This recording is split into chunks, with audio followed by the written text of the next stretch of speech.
guys, welcome back to my channel. My name is Esther and today is such a beautiful day. Guess what we're doing today, guys? We're touring downtown Seattle. So I've been seeing a lot of YouTubers showcase the beauty of Seattle, so many beautiful places to see in Seattle, and I'm like, no, that can't be my city. You know, sometimes when you have something and you don't value it and people from elsewhere come to tell you the value of what you have, you now begin to like, oh no. You know, I've seen people travel from other places, from other states to come see Seattle, and I'm here. I've not gotten to see half of those places. So today I hope that I can see some of the places that have been recommended online to visit. So I'll be showing you all the places I'll be going today. So at the end of the day, I'll give you my recommendation about those places, and hopefully if you find yourself in Seattle, you can also get to visit these places as well. But today you can see Seattle through my lenses. Are you ready, guys? Now let's go. We're just going to order a cab to go there. So one thing about downtown Seattle, I think it's okay and better to get a ride down there because parking can be a big issue. So if you're visiting Seattle, it's best that you use Uber or Lyft rather than rent a car, because you need to think about where to park, and Seattle can be quite rowdy. So today we'll be using an Uber to get down there. We're waiting for a ride, and so I can't wait. It's going to be a very interesting day. It's been a long time I went sightseeing like this, and if you know me personally, you know that I love going out. I love seeing places. I love seeing new places.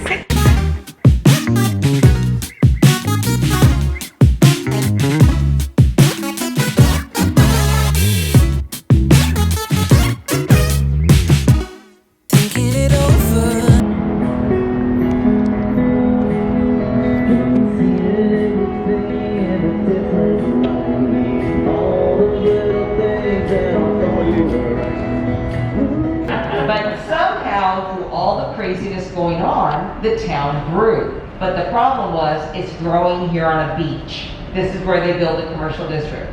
So the tide would come in and out, the streets were always muddy, and the horses and wagons were always stuck in the mud. You pull them out, and now we have holes. We're heading right now for our underground Seattle tour. So basically this is an history class of something that happened in the 1880s in Seattle. I'll give you the gist after the end of our talk. We're not allowed to make videos, so I'll just take some pictures because that's what we're allowed to do, and I'll give you a gist on why you need to visit and go on this tour. So guys, like I was saying, the Seattle Underground Tour is a story about the fire that happened in Seattle in 1889, causing Seattle to be built on a higher level. So Seattle then used to experience problems with like sewage system, flooding and all, and the fire happened on June 6, 1889. I'm not going to tell you all the story because I want you to go on the tour and listen to the story yourself. But it was so beautiful to see ruins and debris from 1889 still being preserved. You know, we could touch them, we could see them. So many stories around how Seattle was rebuilt. And this is year 2022 and history is still being preserved. It feels so beautiful being part of it. I really love it. So I encourage you guys to see it if you eventually find your way to Seattle. It's a good tour and it's totally worth your money. So right here is the entryway to your underground tour as you begin to see fallout from the fire that happened on June 6, 1889 when a young carpenter was melting hot glue. He got distracted and the fire broke out. This fire lasted for over 18 hours before it was eventually put out, and that caused a turning point in the history of Seattle's physical landscape. A decision was made thereafter to no longer build with wood but with bricks.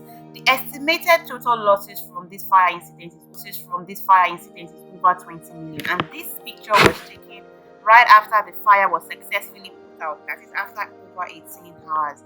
This was a picture of Seattle just right before the fire, and one interesting thing I learned here was that the ratio of women to men at that time was 1 to 10.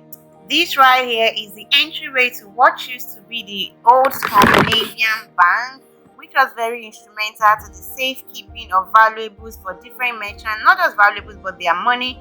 And the interesting thing was that this bank operated for 24 hours. So during the gold rush, a lot of merchants made their way from all over the world into Seattle. And during this period, the gold rush resulted into a boom in Seattle's economy and also caused the population to double. After the fire, the city officials decided to build Seattle a level higher than it used to be in order to conquer the problems of sewage and flooding that Seattle was experiencing at that time. Another historic thing we found on this underground tour are these purple sidewalk skylights. This skylight used to illuminate what used to be the old Seattle right before the fire. This sidewalk skylight can be found in several places in downtown Seattle. So when you visit, pay attention to the floors and you will find things like this. These are purple on the outside, which is as a result of the manganese in the glass. This glass used to be very clear, but as a result of the interaction of the manganese with the sun, they have turned purple.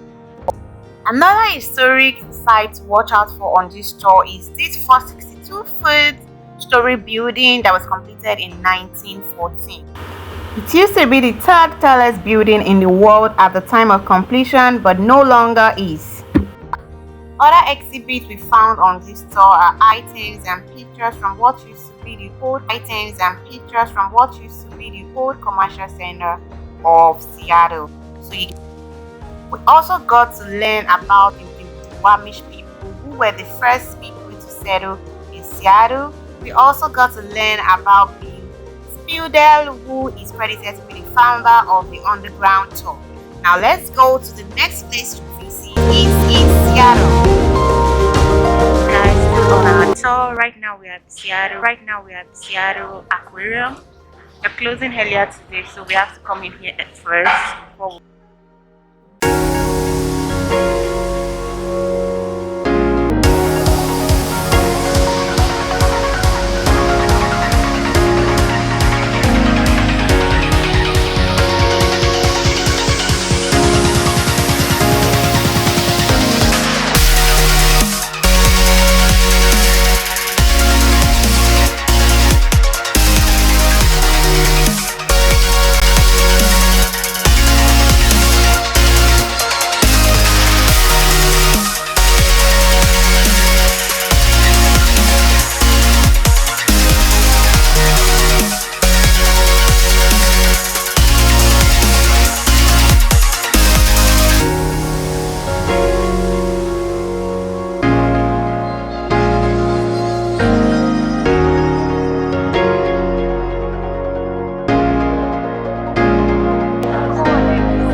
we're going to the Pike Place Market and the Gum Wall. So the Gum Wall, there's a story around it. I'm not sure what the story is. I'm hoping to find out when I get there, and I'll give you guys the gist.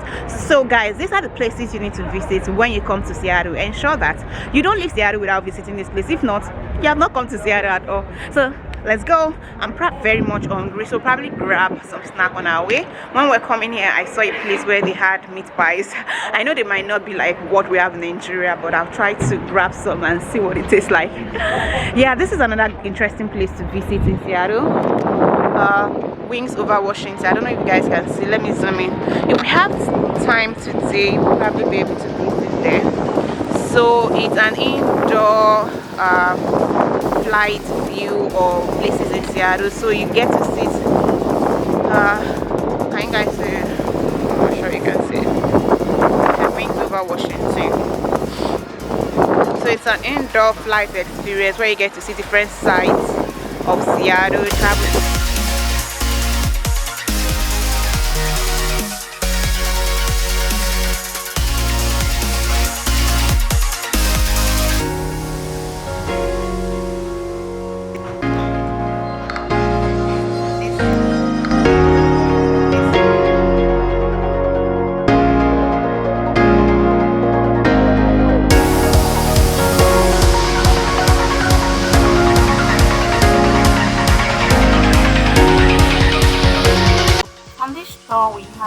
tour guide on this tour we had a tour guide who showed us some iconic places in Seattle, like some location where Grey's Anatomy was shot in Seattle.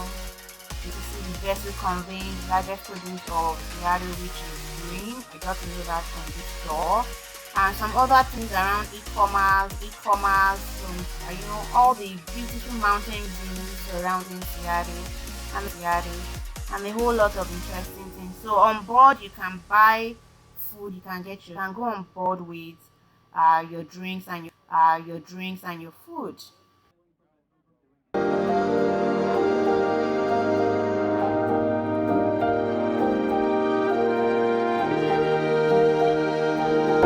Guys, so remember I told you that Seattle is filled with history. This is another historic place in Seattle.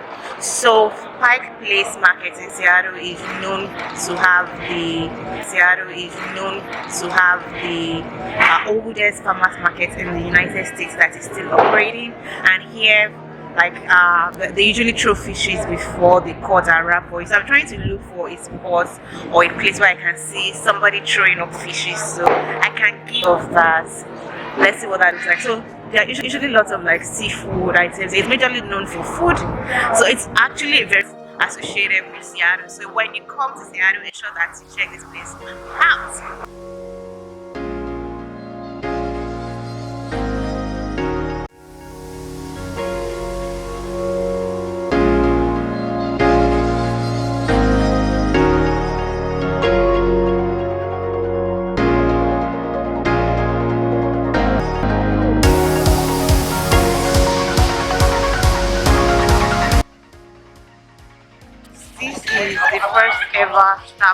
The first ever Starbucks opened in the Pikes Marketplace. When the queue not to go in, I'm going to show you what it looks like. This is the place where Starbucks store was founded in 1971.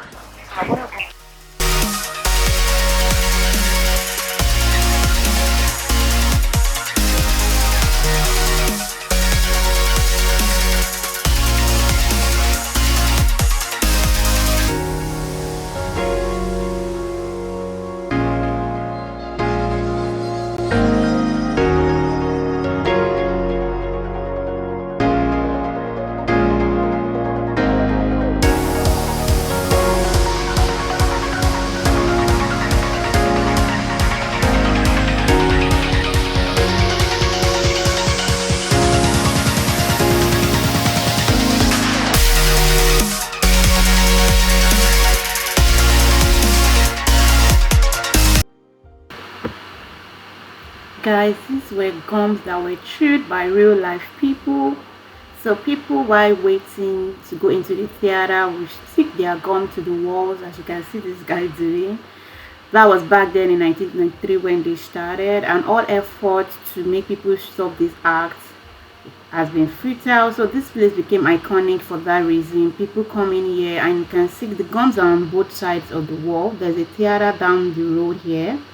So one thing about the gum place is that it is not stinking as you would expect. The smell you will perceive is just the smell of bubble gum. You can see this very long one. I wonder who put this here. What kind of gum is this?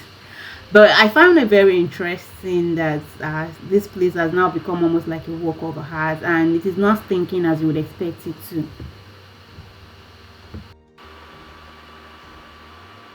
So this is the entryway to the theater. However, if you find this disgusting or irritating, then you shouldn't visit when you come to Seattle. So this is the gate to the theater.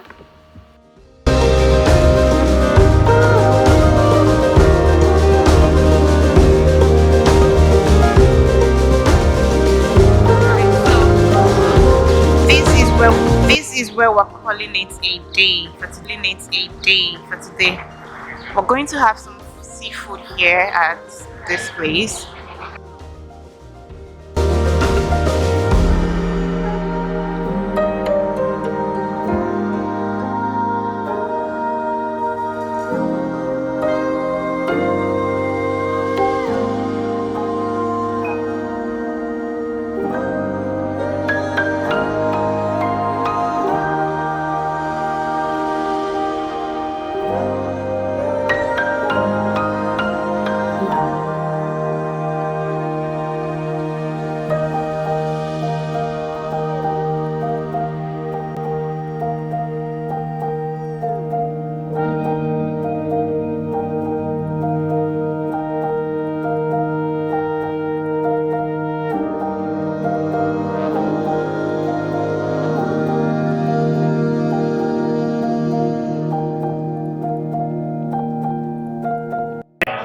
Guys, the dishes were really, really good. I enjoyed myself. So I think this one we had was jambalaya, something seafood. I can't remember their names actually. But the options that we made were very good. The selections we made were very good. I enjoyed myself. See, my plate is empty. My plate is empty. So that is a sign that the food was very good. Money well spent. So if you find yourself in Seattle after touring for the whole day, make sure to stop by this place. Now I'm giving free publicity to this place, but I think they deserve it because the food is really good. Yeah. Alright. Hi guys, so today is another day. We couldn't visit the Museum of Flight. So because now the location is far away from all those areas, but here we are today at Museum of Light, and I'm taking you guys along with me, yeah, to visit this place. Guys, so this museum is basically to showcase aviation, aircraft, gliders. So there are simulators around. I'll try to find some of them and see if we can show you why. But basically, it's also to educate people. So if you have young ones that are enthusiastic about the aviation industry, I think this is a good place to come with your kids, with your family, and also if you're in aviation or generally want to know some things and maybe touch and see some of these aircraft for yourself.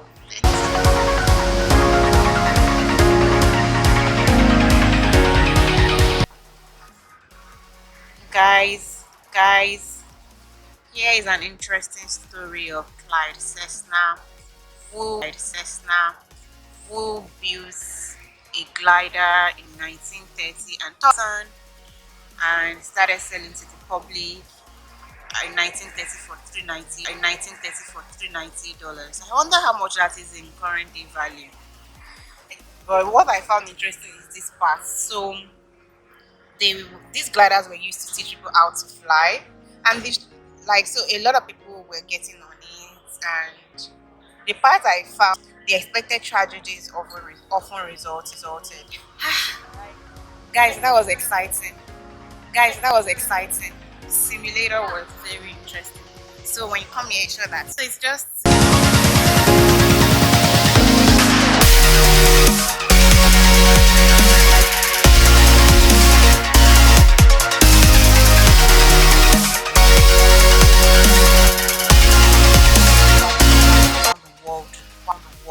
Wow. Steve Fawcett. This is so iconic.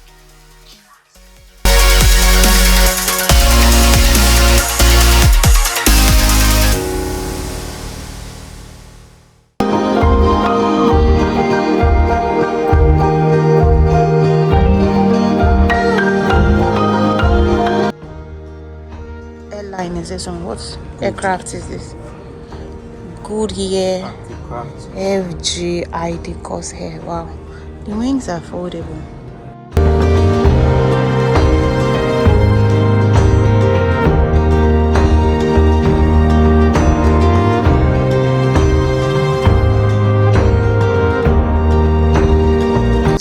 The interior of the United States airplane. I'm not even sure what aircraft this is. I'll check for it. But it's so different. Special stateroom. Wow.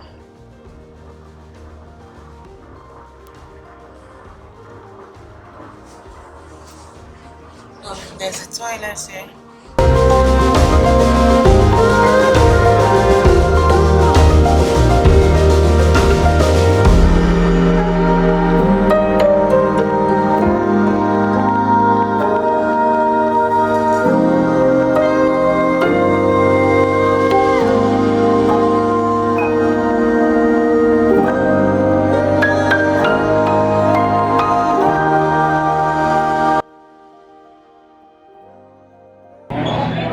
Alright guys, so I hope that if you enjoyed this vlog so far, if you're yet to subscribe, don't forget to subscribe to my channel and keep coming back for more. Tell me your favorite part of this vlog. I would love to read from you.